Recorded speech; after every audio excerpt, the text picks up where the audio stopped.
Marine life in Cordell Bank National Marine Sanctuary thrives in part due to its geological features.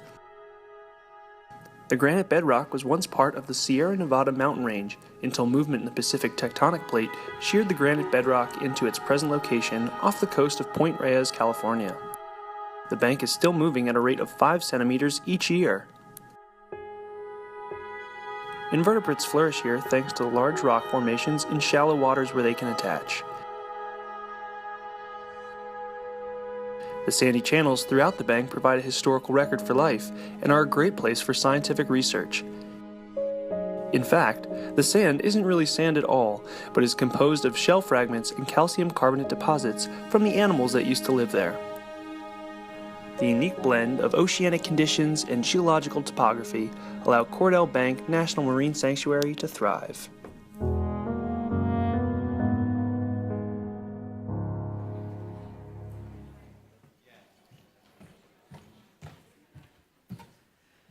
Good morning again. Thank you for joining us for the panel on America's Public Waters. My name is Chris Seri. I'm the president and CEO of the National Marine Sanctuary Foundation, and I will actually be moderating this panel. I also want to acknowledge John Armour, who's in the audience, who's the director of the Office of National Marine Sanctuaries. So John, thank you so much for joining us. And I can't see well, but I'm sure we have a number of superintendents and also regional directors, so I really appreciate them joining us this morning as well. So as the panelists join me on stage, I just want to take a little bit of time to recognize our sponsors, our co-hosts, the Campbell Foundation, the Gordon and Betty Moore Foundation, and the Ocean Foundation, our champion sponsors, IFAL and Stevenson Foundation, and our partners, friends, and others contributors that really make this conference possible. And now we're going to see just a couple of videos from our signature sponsors, which are Vulcan, the Walton Family Foundation, and NOAA. Thank you.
Great, thank you so much for joining us. I'm just going to take a few brief moments to actually introduce our panelists, and then what we wanted to do is give them time to really tell their stories about the sanctuaries that they're involved in and why they became involved.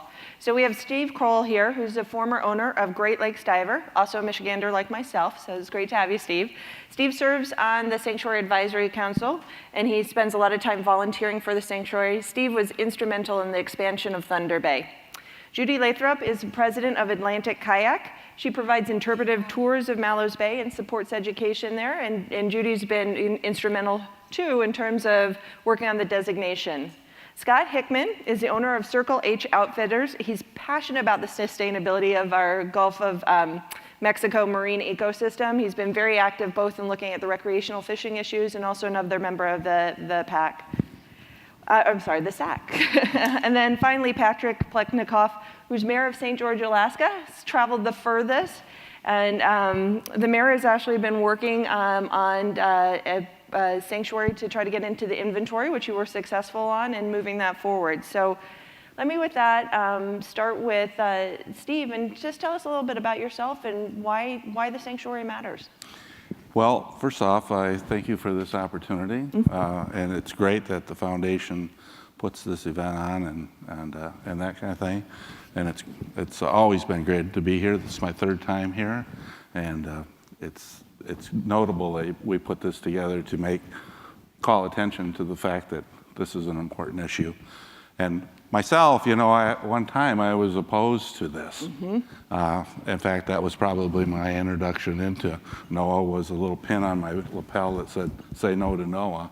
And today, he has a whale tail. Yeah. So, yeah.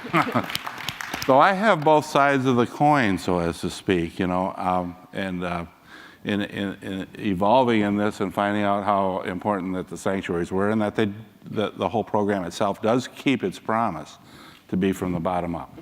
And that's the most significant thing. I never believed that the government was ever going to be there to, quote, help me.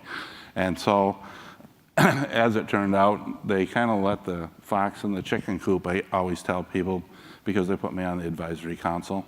And so I learned that the promises were going to be kept, and that it really is something that a community can take hold of and make into their own thing, making their place not just a special place for the nation, but for themselves. And therefore, you become a stakeholder, you become an owner. And I occasionally let some of the NOAA staff use my office, is what I tell them, because that's our place, and the whole community thinks that way. Yeah. And so that's why we have the success. We've changed Alpena considerably. I think we've enhanced the quality of life there, just simply because now it's a much more professional type community, and so we're getting a lot of great people coming and staying. We're able to attract more now because of that. So, I think a lot of that whole situation. I do have one little reservation in coming here. I almost didn't come because a couple of years ago, after I left, I said, well, I just came here to speak to the choir. And they were quiet, just like you're being right now. And I appreciate that, because I have something to say. I feel that the choir needs to wake up. I think that the choir needs to shout louder. I think the choir needs to acquire more members. And I think the choir needs to be prepared for the future. And that future could be next month, it could be next year, it might be a presidential term from now. I hate to be political, but nonetheless, we have to be moving forward as fast as we can with what technology we have, and we need to be ready. We need to ready to implement new ideas and ways to keep our oceans as best we can. So I'll move on. Terrific. Thank you. Scott, let me ask you that question now, which is, just tell us a little bit about yourself and why did you get involved in the sanctuary, and what do you see as the importance of the Flower Garden Bank National Marine Sanctuary? First off, before I go into who I am and why I got involved in the sanctuary, I'd like to ask everybody that's listening, everybody that's in the audience, to send a positive thought or a prayer for our House Whip Steve Scalise, and the others that were injured in the shooting this morning. Steve has been a champion for fisheries in the Gulf of Mexico and worked with folks like myself, and he's a great guy, and he needs your positive thoughts and prayers this morning. So if y'all can do that. We're sitting here talking about great places, but it's living things. The people are important too, especially folks like Scalise and his support of what we're doing. So I'm Captain Scott Hickman of Galveston, Texas, a 30-year participant in the charter for hire and commercial fishing industry. I was one of those that just took from the resource and it's been good to me and my family. And we had the Gulf oil spill, and I had a lot of questions whether I would continue to be able to participate in that fishery, what the outcome would be. And we do a lot of our fishing in and around the Flower Garden banks, whether it be on oil and gas platforms, some of the banks that come off the Flower Gardens, these special places that are not only so nationally significant to both divers, nature lovers, fishermen like myself, and I realized that I could, by being part of the solution and not part of the problem, is to move forward and try to help protect these areas after a national disaster like we had with the oil spill. And until you've ever been out, I know we saw the thing last night where you could go on your iPhone and look at it, and 1% of the population may ever get out on my boat or go out on one of the dive boats and see the Flower Garden banks, but to really see how special these places are, these nationally significant places that are one in a million, like Flower Garden Banks. And I encourage everybody to go look at the Flower Garden Banks on this new app that the Sanctuary System has done. It's really incredible. And I encourage everybody to volunteer. I was blessed enough to be the Volunteer of the Year last year for the Sanctuary, the National Sanctuary System. And it gave me a larger audience to talk to people about the Flower Garden Banks and what we're doing there, and how we're protecting it for the next generation of people that love coral reefs and fishing and diving, and why that we need to be advocates and speak out. And so that's why I'm involved. That's fantastic. Thank you. Judy? Thank you. Thanks very much for this opportunity, and thank you everybody for listening. I think it's so wonderful to be surrounded by people who are as passionate about our public waterways as I am. So a little story about me. I guess I grew up in the country, swimming in lakes and riding my horse in lakes, swimming with my horse and backpacking, and I'm just basically an outdoor person. So sanctuaries to me are so important because they attract people to special areas in this country and they otherwise may not visit. So I spent a lot of time at Mallows Bay, which is a recently nominated marine sanctuary, only about an hour and a half south of here. So please come visit. And what I've seen, the main attraction there are historic shipwrecks, or really what I call remains, because they've been subjected to 3 rounds of salvage over about 100 years. They're mostly World War I steamships. So we tend to get a lot of people who are interested in history, but then when we get them out there in this beautiful place, we have maritime historian types who may not be as terribly comfortable outdoors, but they get out there and they just become wonderful stewards because they see not only these historic assets that are being protected, but also bald eagles flying over osprey nests or fish hawks sitting on some of the wrecks. There's even a beaver lodge on one of the wrecks. So these World War I wooden steamship remains, the hulls, have formed islands with ecosystems, with monarch butterflies stopping over on their south migration to get the nectar from the groundsel trees. And so you have people who wouldn't have come out if it hadn't been nominated as a marine sanctuary. And so those people not only become good stewards, but they also enjoy the benefits of being outdoors. I think that's well documented now, reduced stress hormones. We're all chill here now, right? And reduced obesity, heart attacks, strokes, things like that. So I think I really was touched by the talk last night by, was it the Sants, Roger and Vicki Sants, where they were working with the girls and the environment. So it's all about people and the environment, and it becomes full circle. People benefit from these beautiful places, and in turn they become good stewards of those beautiful places. Great. Thank you, Judy. Patrick? Why don't you tell us a little bit about yourself and the site that you've, the community and the site that you've been working with in terms of becoming part of the inventory? Well, good morning, everybody. I'm Patrick Pletnikoff, and I presently serve as the mayor of our community as St. George. Let me first begin by introducing you to some people that made this possible for me. There is Ted Lekanoff, Victor Malavansky, Lawrence Prokopiev, Olga Stepton, Richard Meredith. Now, those are the people that make up our City Council of St. George. They're courageous. They're unafraid. They're people of conviction. Like many of you in the audience, I had the opportunity to meet some of you, and I'm impressed with the people I meet and the conviction that you have. And I have to tell you that I feel like I won an Academy Award. I'm here. You know, I'm here. And by golly, I couldn't be more proud because this is a big event for our community. And, you know, me being here, I traveled the furthest and come from the smallest community and a pretty good sized ocean. But me being here was a result of the kindness and good works from the Marine Mammal Commission. I've had the opportunity to work with some of the folks, and you can't meet better people. You really can't. They are serious about what they do with marine mammals in the Bering Sea. You know, not only fur seals, but certainly walrus and polar bear and whales. And without them, there would probably be a lot of damage today. But I'm here because we want, I should say, from St. George, want to protect our waters or nearshore waters. We're not asking for a huge, enlarged sanctuary designation. We just want the immediate waters around our island to be protected.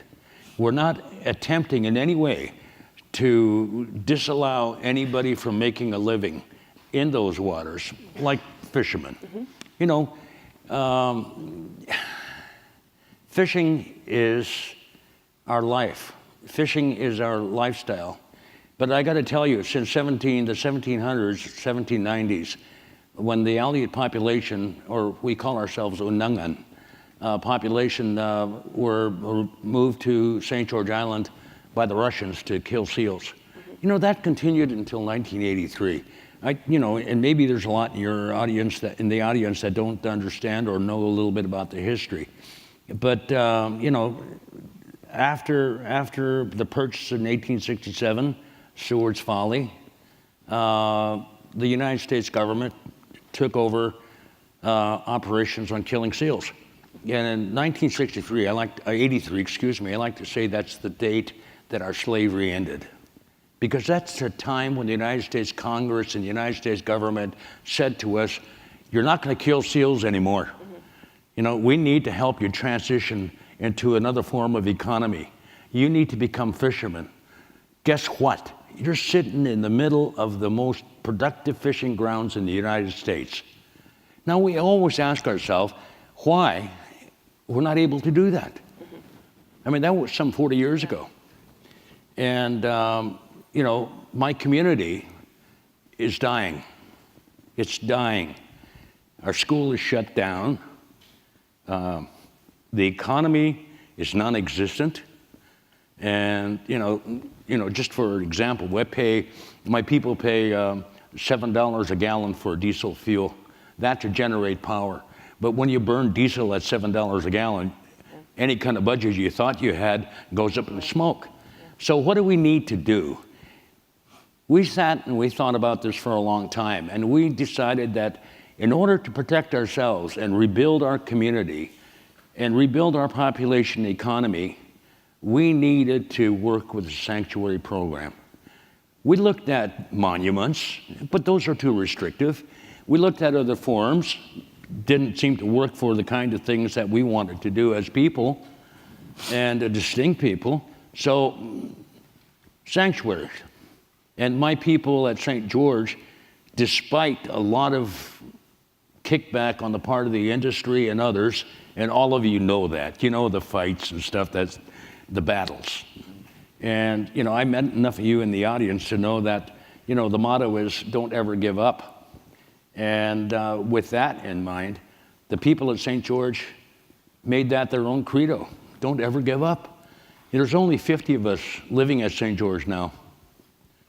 And, you know, there's a significant amount of resources taken out in that little 30-mile radius around St. George Island that we want designated as a sanctuary. I mean, significant amount of fish. We're 25 miles, you see that dark blue area, from the Pribilof Canyon. The Pribilof Canyon is the second largest canyon in the Bering Sea. 160 miles to the northwest is what is referred to as Zumchug Canyon. Now, geologists will tell you if Zumchug was on dry land, you could put 5 Grand Canyons inside of it. It's huge. It is very productive.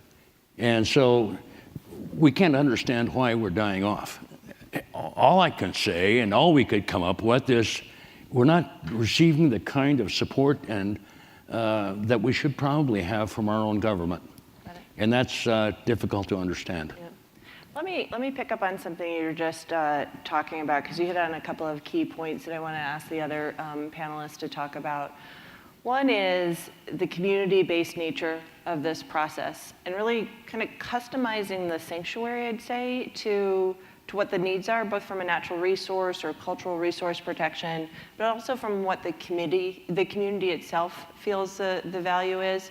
And then also just picking up a little bit on designations like this can actually bring not only a conservation value to a community, but a potential community development or economic value to a community. So Scott, let me just kind of get your comments a little bit about how do you think about, when you look at Flower Garden Banks and it's going through an expansion right now, that engagement process, because also coming to consensus or some sort of collaboration around these is very difficult because there's a lot of different voices that make up part of the discussion.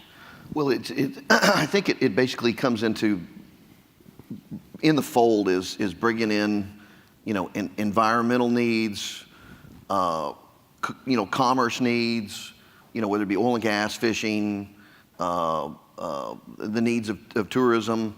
And then you have this political need, and what is politically able to, you can compromise on. We're seeing that with Flower Garden Banks right now with the expansion, where the SAC basically supported one option for the expansion and then the agency went with another. And so we're trying to work through that and compromise on some things. So we developed a boundary expansion working group, and it's a slow, tedious process. And we know that we've gotten, Congress has now noticed this process and wanting to be involved. And so I think we can work through it.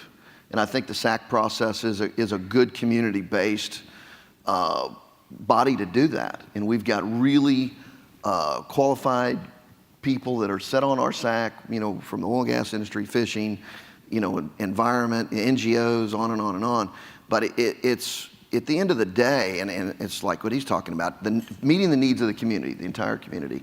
In the SAC process, actually having, and I've had these discussions with lots of folks, having some type of more weight in their decision-making, in their recommendations to the agency and to the sanctuary system. And, I don't know how we get there, what that looks like, but we have people that volunteer a lot of time and do a really great job, bring so much to the table, and taking into account of what their recommendations are. And I think we're starting to do that with our boundary expansion working group.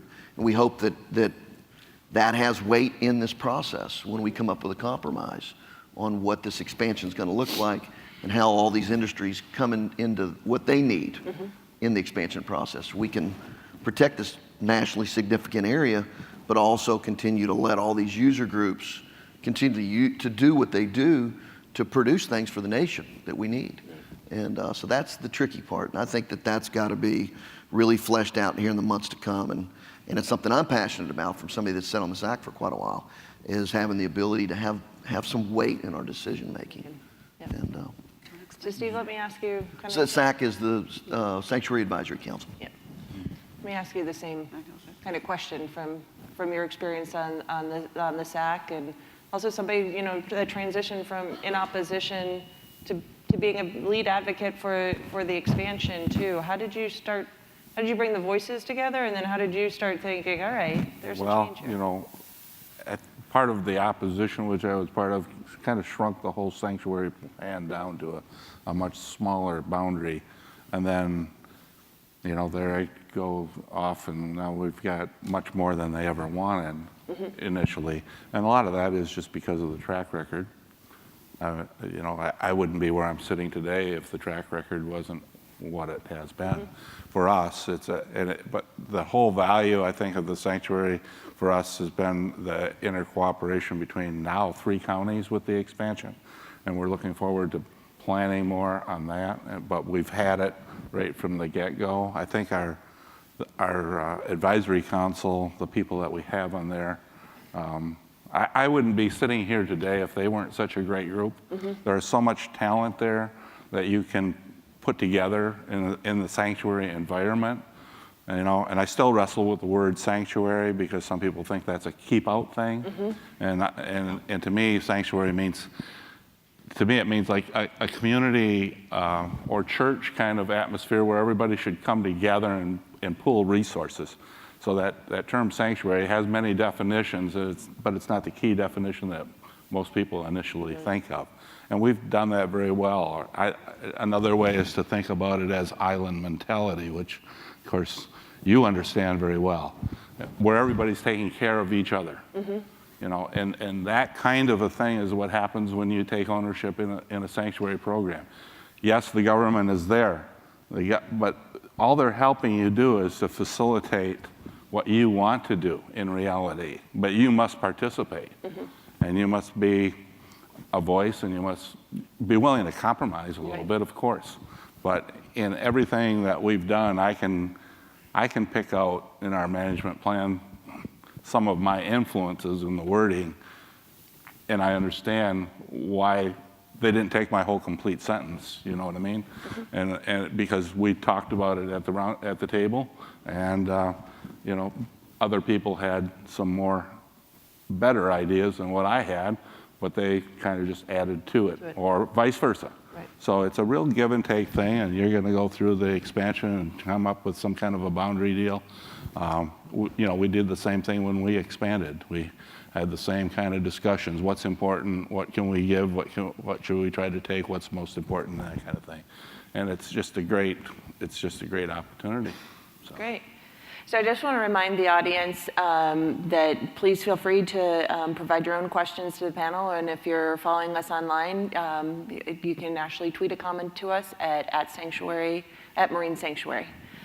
Judy, let me just pick up, because you're in a slightly different spot, and this is why this panel is great. We have two very established sanctuaries, Mallows Bay that's trying to go through the designation, and St. George that's in the inventory. So, Judy, as you've been kind of going through this whole process in designation, how have you tried to keep people engaged in terms of what's going on at Mallows Bay? Why is this absolutely important in terms of the conservation of these historic shipwrecks, but also the ecosystems that they provide?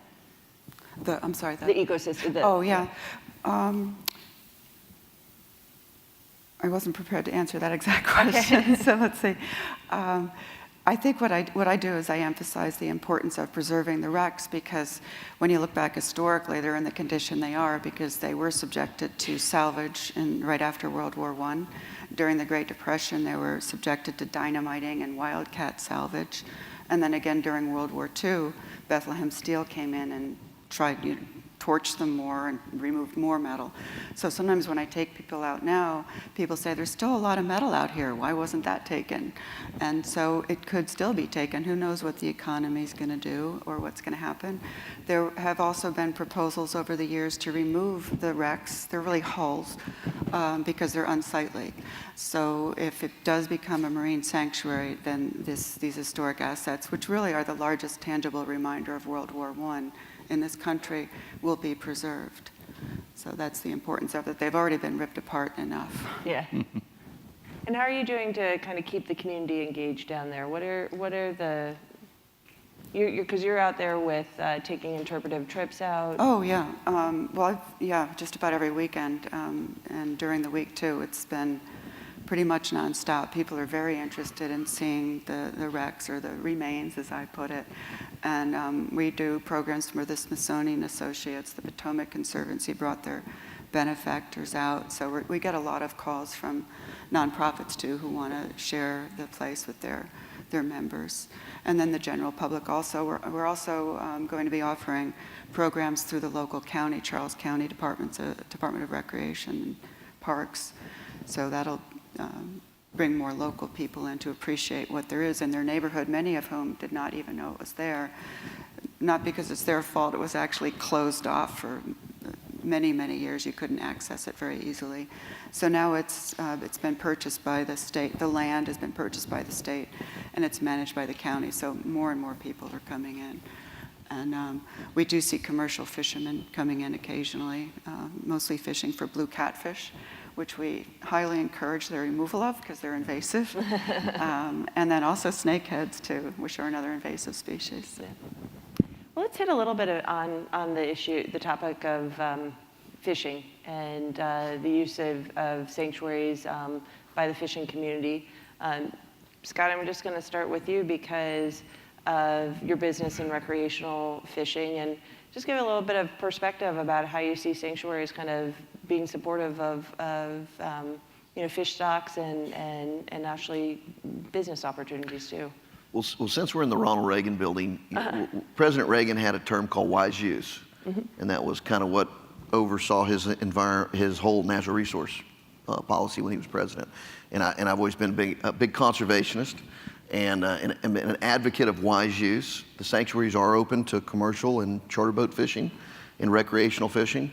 But like our national parks, that we got into about 15 or 20 years ago, we quickly realized we were loving them. We were loving them to death. And we don't want to go down that same road in our national sanctuary system. We want to be very careful. We want to continue to promote fishing, both recreational and commercial fishing, but we want to do so in a sustainable manner. And there's so many new technologies out now and that we're exploring in the charter boat industry with smartphone apps, be able to log in where we're fishing, what we're catching. We're exploring a free visitor's permit to the Flower Garden Banks so we can get a better idea and capture who's going and using the Flower Garden Banks, what we're harvesting off those banks, what they're seeing, whether it be marine debris or if they're having seeing invasive species. It all comes into managing our fisheries holistically with managing that sanctuary. And in doing so, where if a diver goes out there, he wants to see a grouper. We want to have some groupers there. We don't want to catch them all off there. And there's ways to do that through technology and through better management and working with all of our partners with the Gulf Council and the Sanctuary Advisory Council and setting things to take better care of these resources. And our charter boat industry is really the ones that came up with an idea on this visitor's permit. And we said, we're seeing changes in some of our banks. We had fish that we used to have that were numerous, and now we don't catch as many. And we want to make sure that our kids will be able to go to the Flower Garden Banks and catch fish. And because it is an open, wonderful place for people to go, and not everybody's going to want to just get in the water and scuba dive. They want to catch dinner. Yep. And or catch dinner for somebody else as a commercial Yeah. fisherman. Yeah. So and that's going to be vital to our mission. Yeah. No, and in providing recreational access, whether it's diving, charter fishing is incredibly important, part of what our sanctuaries can do because it's connecting those people to our public waters. In the outreach of that, from the folks in this room that are involved in the process of managing these special places, is getting out to the public, because a lot of the public thinks that they hear, oh, Flower Garden Banks, well, I can't do this or I can't do that there. It's like no. You can go there. You can fish. You can't spearfish, but you can anchor, but we have buoys you can tie up to, and you can fish and dive and do all these wonderful things, is getting out to the public that, yes, these are sanctuaries, but you have use of them. These are America's sanctuaries, America's public waters, and that it's open to the public. And be careful there while you're there, because it's a special place, but it's for everybody. And we need to message that a little more, I think, that these places are completely open to the public. Yeah. Mr. Mayor, let me ask you about that too, because you're alluding to just the change from the seals to now trying to get access to fisheries and the fishing and the support that can bring to the community. So how do you look at the process you're looking at for conservation through the sanctuary program and what you're trying to do from a natural resource management there, and particularly for fisheries? Thank you. We're looking at it from both sides. We look at it from the conservation standpoint first. We've gone before the North Pacific Fishery Management Council because they have jurisdiction over fisheries in the Bering Sea, and they have conservation measures within Magnuson-Stevens. We've asked them to step it up a little bit. The reason we have is because anecdotally, and we're anecdotal, and I was a difficult time with that word, but at any rate, I don't know that there's anything wrong with my eyes. I see it and I understand it and I report it. When I was a little boy, I could see seals on the beaches at St. George. There'd be thousands of them. Right. And they'd be up there on the uplands, far from the ocean. They'd have to, wobble on down to the beach to get in the water. Nowadays, they're not there. And I could take a picture of a rookery out there today, and you could probably see 100 seals. Where did the rest of them go? We want to understand that. We want to know that.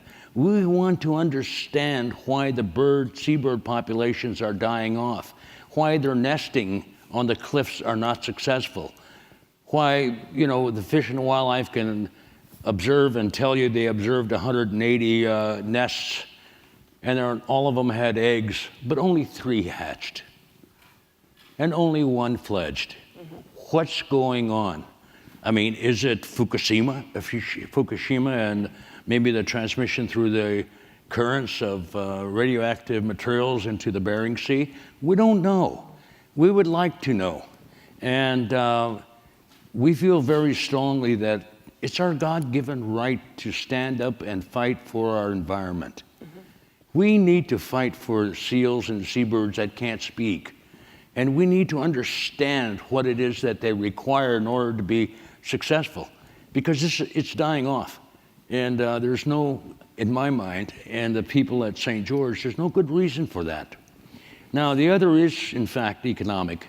And that goes back to my earlier statement with regard to transitioning the economy from that of killing seals to becoming fishermen. That's logical. And, with the resources that are available in the Bering Sea, it being the largest fishery in the United States, it seems logical that we could do well to take care of ourselves if we had the opportunity. We're seeking an opportunity. What is it going to take? I always joke with my friends at St. George, especially my city council when we have a meeting, and I always say, well, one of these days, all those $50 million factory trawlers that are plying the waters out here and pulling up 1 million pounds at a time, maybe that's exaggerated, but they take a lot of fish in those nets. Pretty soon, they're not going to be there. And that's beginning to show, because you'll see in the dark thing again, that's Pribilof Canyon. It is extremely rich. The upwelling from that thing is extremely rich. All the zooplankton, photoplankton, and prey species and stuff. They're not getting close to the island anymore. At the onset, back in the day, there was a 60-mile zone created around the islands by the governments, Canada, Great Britain, Russia, the United States, and Japan. So, there was notice. So one of the things that we're concerned about is that resource will be gone before we have an opportunity to make a living off of that. Got it. And, I'll walk to every corner and put up a soapbox and scream to the top of my lungs that, my people deserve to make a living. Agreed. No. There's a question we have from the audience, and I think it picked up on something, Steve, you first were talking about. With so much misinformation floating around, especially as it relates to the government, how does one, or should one, have a meaningful conversation about the qualities of the power and the benefit of the National Marine Sanctuaries, especially when opposition is so misinformed? So I think the question here is, we do have a lot of misinformation that's floating around. Some of it is, people pointed out, can be tied to the names. You hear the name sanctuary, so you think, no access whatsoever. So how have you guys tried to address that misinformation, and what more tools do you need to kind of let people really understand this program? Yeah, I think the key is that when you have opposition, that's a good thing. It's something that you can gain some considerable strength with by inviting them into the discussion. It may not be that they feel comfortable with that. I certainly didn't. I was amazed that, when I applied for a position on the advisory council, the initial advisory council, that they even put me on that council. And I kind of felt like, well, okay, if you're going to let the fox in the chicken coop, go right ahead. I'm going to be able to watch you a lot easier. And maybe that's what needs to be done also with the opposition, is that you need to invite them in and make them a part of the process, that you also need to give them the respect of their opinion, that you may have to do some compromising as a result of their concerns. And the whole process certainly allows you to do that. And you'll be stronger for it because you'll reaffirm what you believe in, and you may have to add a little to that and find out what the other side of the story is. But you got to give them a very genuine look and an opportunity to be part of what is going on, I think. I think that's key in it. If that fails, well, I guess you're just dealing with somebody that's very hard-headed and may never get to, but I guess that's all why we have a voting process. Fair enough. Let me ask any other panelists that might want to comment on that based on experiences. I would say transparency is a key word here, and we've seen that, I believe, in the sanctuary, especially since John Armour's kind of taken the helm here, that we're seeing a more transparent process. We're seeing that the sanctuaries reached out more to the public, both social media. We had a really great national summit on recreational fisheries put forth by y'all at the sanctuary this last year, and we brought in people from all over the country that are involved in recreational and charter boat fishing, and sat down for a few days and fleshed all this out. And I think we made a lot of headway. And then those folks go back to their communities and say, hey, here's what's going on. Here's what we're going to do. We're going to make some changes. And I think that's how you make the process better. More transparency, working with stakeholders. And I applaud John under his leadership for starting to really make some changes, and it's exciting, and that's a turn for the better. Right. Yeah, and I agree completely with Steve. You need to reach out to people genuinely and listen to their concerns, and not just preach your own. And I see when we're running kayak programs at Mallows Bay, we run into some commercial fishermen, and I asked one, oh, what are you fishing for? And he was kind of like, why are you asking? It seemed like he thought I was trying to police him or something, And I said, no, I was genuinely curious. And he said, blue catfish. And I was like, right on, go get him, And now we have a nice rapport, and it's very friendly. And the same thing with recreational fishermen we run into out there. We're always very courteous, and which way do you want us to go? We don't want to, foul up your fishing. And so I think, just a genuine mutual respect and open communication is really key. Patrick, anything there? Yes. We have faced the same kind of issues that you're talking about. And we have a lot of disinformation that's being put out into the public domain. And when we talk about sanctuaries, our opposition likes to write sanctuary and put / inventory, not inventory, but monument, Right. And so that creates a lot of confusion in the minds of people. And right away, it's that, I don't know what it is, it's maybe it's lack of knowledge for one thing. Mm-hmm. And two, people don't understand that they're different beasts altogether. Mm-hmm. And that, we're not attempting to, some of them use sanctuaries as a gateway drug to monuments. Yeah. And, they do. It's a trigger. And they get the population confused. So people, it takes a while just to educate them. Mm-hmm. But, I've seen in Alaska, especially in the Native community on the Bering Sea coast, there is a lot of effort on their part as well. You'll recall just recently the president overturned President Obama's creation of the resilience zones in Alaska. I mean, that was a terrible blow. And but they're looking at it. They're people of goodwill and good conscience, and people that want very much to protect their environments. They're seeing what's occurring in the lower or southern Bering Sea and recognizing the northern Bering Sea is going to be hit pretty soon. I mean, they already see all that activity in Russia, mm-hmm. In Siberia, and the fishing activity there. Where there's not as much regulation as compared to our governments and our fisheries council. But we're trying very hard to reach out to everybody and to work with everybody. And I think in short term we'll be able to overcome a lot of the mistrust. And that's basically what it is, mistrust and thinking again, it's a gateway drug. We're moving off to more restrictions. Well, let me pick up on a couple of the themes here, and because everybody's in a very different part of the sanctuary process, let's say, and there's other communities that I think are very interested in trying to join in.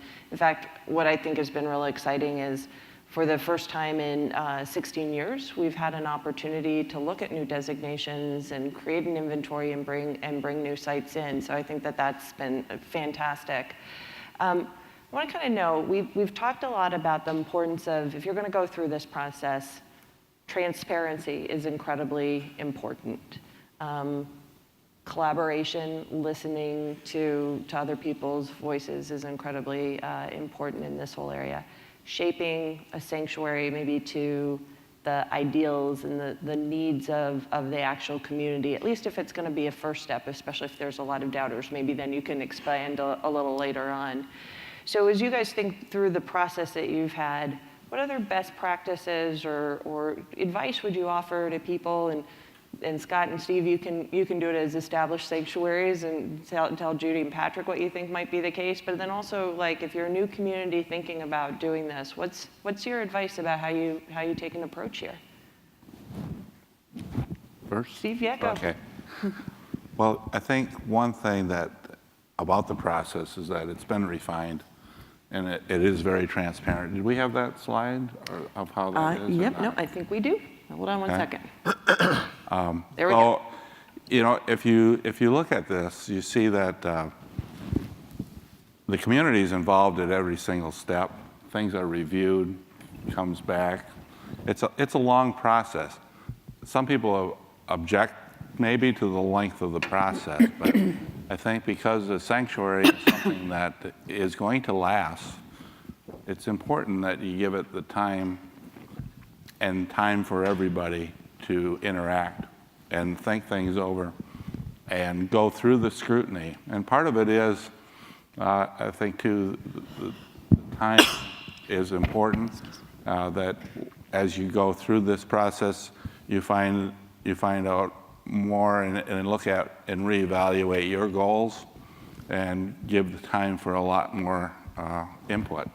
And the fact that it does take time to put it together makes it more lasting and more sustainably or feasible for everybody to maintain what they want to do. Because if you can, if it takes you a little while to get something done, you'll probably stick with it, and it gives you time to take ownership and that kind of thing. So I'd like to give a lot of my time to people, and we've had new opportunities that are coming even in our area in the Great Lakes with Wisconsin, and I've been back and forth with some of those people, and now we're talking with I think. everybody else. Judy, yeah, go ahead. Yeah. Okay. I think it's a challenge, actually. I like the idea of transparency, and I think that's the desire. I think it's a challenge just because of the practicality. When you have meetings, you can't invite the whole public to all the different meetings, and then what I've seen is we'll have public hearings with comments, and then that becomes a war zone to a degree. So I've been thinking about ways to have more casual outreach, maybe even inviting the watermen are concerned about our sanctuary, inviting them out to explore the sanctuary together or something like that. Because if they're anything like, I think most of us up here, we're also more comfortable in the outdoors rather than in a government meeting room. Mm-hmm. So I think that might be a good way to bring in some of the people who are suspicious of the sanctuary efforts. Great, that's a good idea. Stakeholder input is invaluable. Mm-hmm. That's the bottom line. Listen to the stakeholders, evaluate what they're telling you, and merge that into the process in a very transparent way.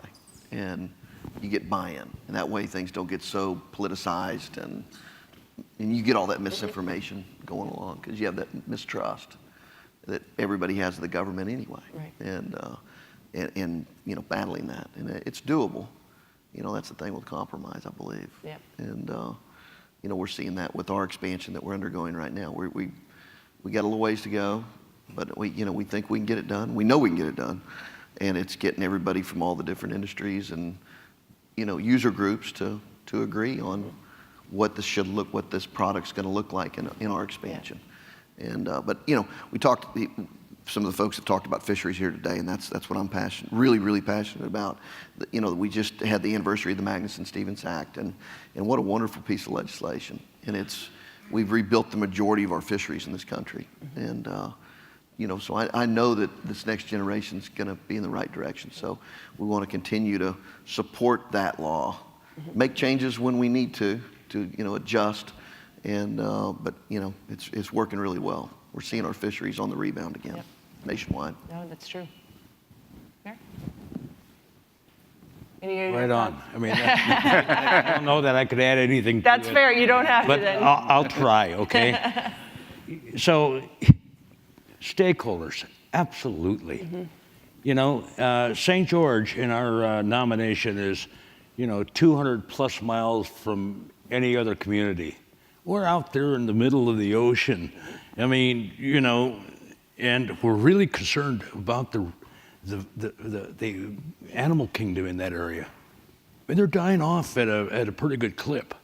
And just recently, the Fish and Wildlife Service published the die-off of puffins and murres and other seabirds in the Bering Sea, and the numbers are really high. And, we see it. Anecdotal. But we see it. And so, being that far from any other community, we know that there's other communities in Alaska that have significant other concerns. And we take the position from St. George's that those concerns are those communities' concerns.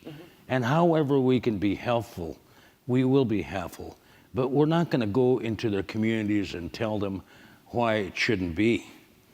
I mean, there's, everybody in this country has a right to speak up about the environment when that environment is being degraded. We can't let that happen. And all of us sitting here have had a lot of friends and a lot of people that have been extremely helpful to us in making this sanctuary designation, the nomination, all possible. The Office of Marine Sanctuaries has been extremely helpful to St. George. And they've provided a lot of technical support and been that kind voice when we needed it. Because sanctuaries discussions can get pretty heated pretty quickly. And you need an adult in the room. You need to calm it down.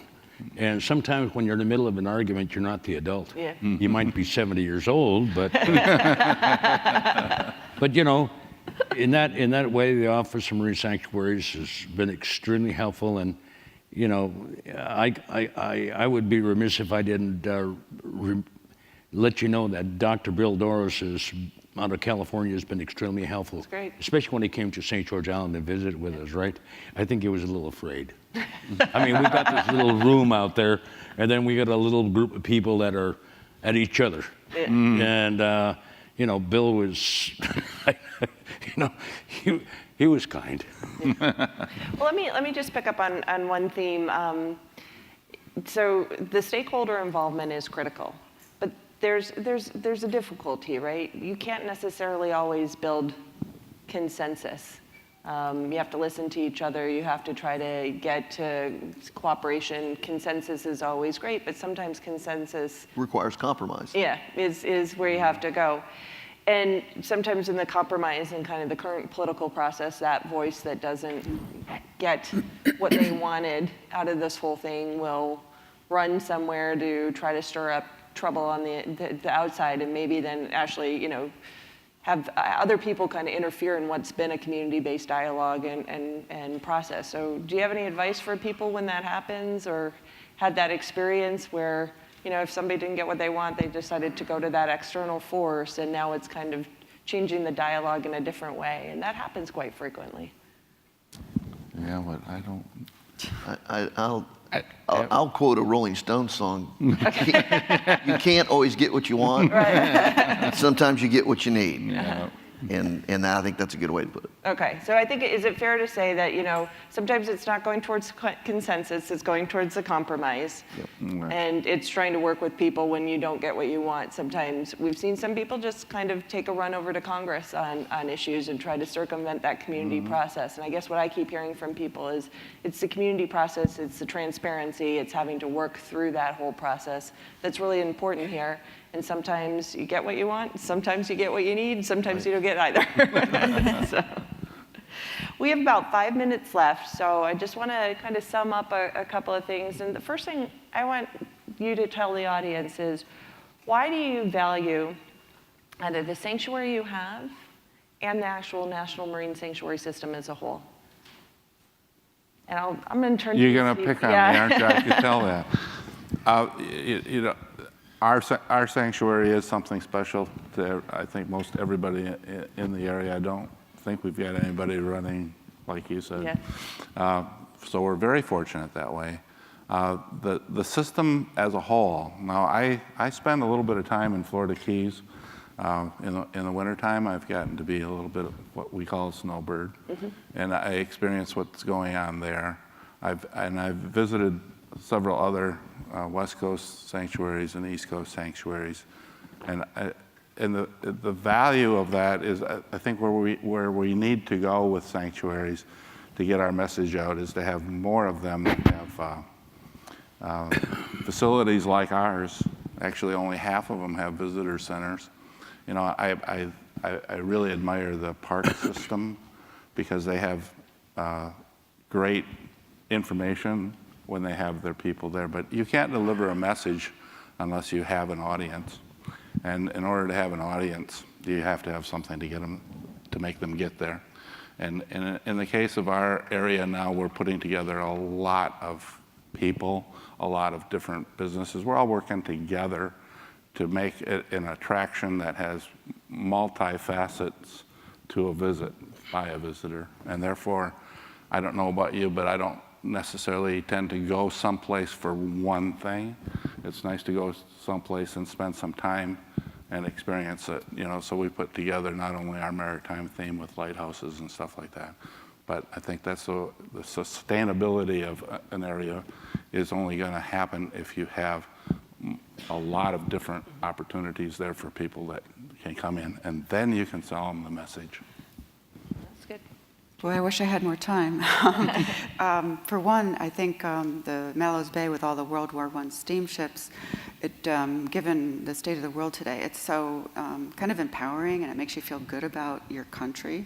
And you learn a lot about our country's history from the Revolutionary War. There's a Revolutionary War boat there, World War I, where we had the largest shipbuilding undertaking, ever. And just the pride, I think it's really good. Getting people outside and having them benefit that and become good stewards. I mean, it's an amazing classroom for both cultural and natural history. But it just really makes you feel better about this country, I think, visiting there. I'll go back to loving our special places to death. My wife and I, 22 years ago, as newlyweds, dove Looe Key National Marine Sanctuary, and just an amazing place. Really, one of the first times I'd been exposed to National Marine Sanctuary. And we took pictures, and then we were at a Gulf Council meeting the year before last in the Florida Keys, so she decided to take my daughters to do the same dive. I was stuck in those government meetings we were talking about. And she came back and showed me the pictures. She was really disappointed. She said the reefs were not in what they were 22 years ago. The marine life wasn't was 22 years ago, and it's even more got me wanting to take care of the Flower Garden Banks. And even with the Flower Garden Banks being 100 miles in the Gulf of Mexico and being one of the healthiest reef systems left in the Northern Hemisphere in the world, last year we had a freshwater event off of Texas where we had this massive flood in Texas, and this pool of fresh water full of nitrogen and all this other bad stuff ended up on the East Garden. We had a huge coral bleaching event. So it's even the most furthest away places that don't get a lot of interaction are susceptible to us exposing them to things that we don't want to and trying to do better jobs. So these are special places. We do have that critical thing of balancing our stakeholders' uses of these areas, but also taking care of them and understanding there's only so many trees for so many lumberjacks, and balancing that out. So that's the part of being a volunteer is being part of that process and making sure that these areas stay sustainable and beautiful and in a natural state that we can continue to enjoy on and on. Well, sanctuaries. Sanctuaries for St. George means rebuild, reestablishing life, not allowing it to go by the wayside and to be forever forgotten. Sometimes at St. George Island, because of our location, we always think, out of sight, out of mind. We communicate as much as we can with everybody that we think could be helpful to us and help our cause a little bit to preserve our environment and thus the local Aleut population. But, we don't hear back sometimes. And so you'll have to forgive us when we have a little bit of an attitude about government because it's just so, it's busy, and the community of 50 people is not high on the list. And we do understand the threats to our environment. We do fully understand what's going on with our environment, again, anecdotally. And, we do reach out as much as we can. And, it's the first nomination in Alaska. It's the only nomination in Alaska. So, it's the new boy on the lot, and it's going to take a while for everybody to really understand the values of it and the significance of it. And, the people here in the audience, that's where we draw our strength. That's where I draw my strength, because I meet them, and then they say, don't give up, and keep up the fight. And now I've gotten to understand a little bit about the fight. And, for me, it's got to be good, the fight, because if it was bad, nobody would be asking you to, or calling you bad names and all those kind of things, right? There has to be a reason for it, I guess.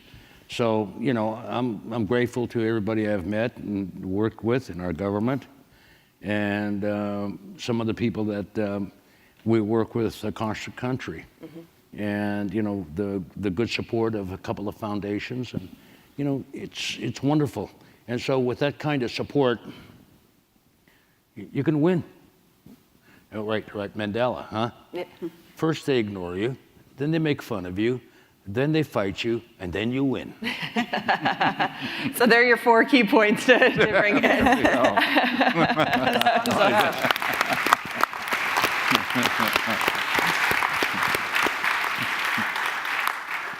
So as I conclude the panel, I really wanted to end on hearing why everybody felt each of the sanctuaries, either as they're designated in the inventory or well-established, are important. And I think you heard that kind of local connection and the importance and what it brings to the community. And when we lift up from that, that's what I love kind of across the board with the system. It is about holding, whether it's historic shipwrecks or natural resources, fisheries, in trust, both for the current generation, but also for the future generations of Americans and of our global community. It's about making sure we're always engaging communities in the discussion and in wanting to help conserve these special areas, because it's that engagement in community. And I think Steve with Thunder Bay and Scott with Flower Garden, what it showed is you start at one place, but because there's been a lot of time with engaging with the community, you start being able to think, I'm going to do expansion, and it becomes a much longer term kind of conservation effort that takes place. So I think that's a pretty key message that we heard overall. We heard the importance about the transparency as well, and just really making sure as you go through these processes, really be very sharing in terms of the work that you're doing.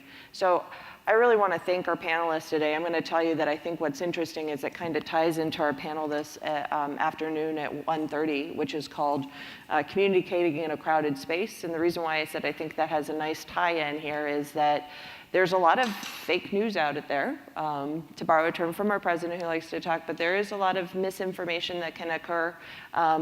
It's really hard to figure out the appropriate channels sometimes to communicate now and how to get your message out. So I think you heard from our panelists a lot today about how you do that, and you'll hear more from it this afternoon about what those tools and techniques are.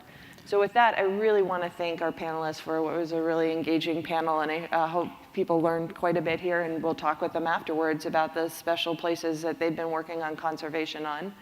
I'm going to do one more thing I forgot to do is, everybody here is a volunteer. Everybody here is somebody who's made the National Marine Sanctuary system possible for us all to protect these underwater and cultural resources. And I want to acknowledge Kevin Power, who's a volunteer of the year last night. So I also thank you for participating here, but thank you so much for volunteering to help really protect our oceans and Great Lakes. We really appreciate that. Thank you.